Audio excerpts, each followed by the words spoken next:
að hefja síldarvertíð 1. september að þessu sinni.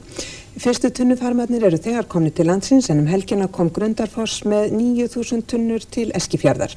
Leyft verður að veiða alltaf 110.000 tonnum af síld á vertíðinni en Hafrannsóknastofnun lagði til að ekki yrði veitt meira en 90.000 tonn.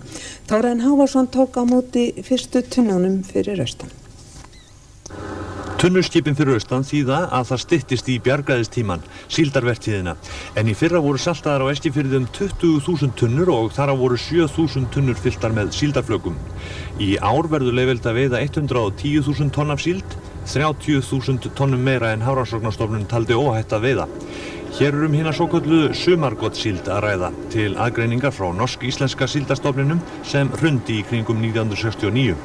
Sá stofn var á sínum tíma 10 milljónir tonna en að sögn Jakobs Jakobssonar, forstjóra Hafrannsóknastofnunar, hann nú talin vera 1,5 milljón tonn.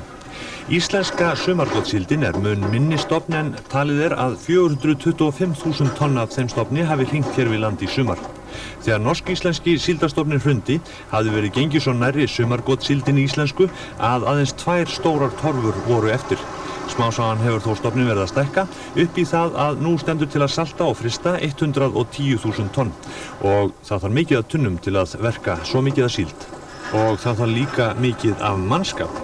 Á þeim stöðum þar sem síldin verkuð fara allir í vinnu sem vettlingi geta valdið rétt eins og í gamla daga og nú það bara spurningin hvernig til tekst með sölu á síldinni.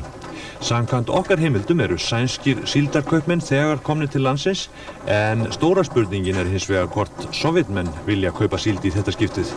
Það kemur væntanlega í ljós á næstu dögum og vikum. Tunnurnar eru klárar og Eskfirðingar að minnsta kosti til í slaginn.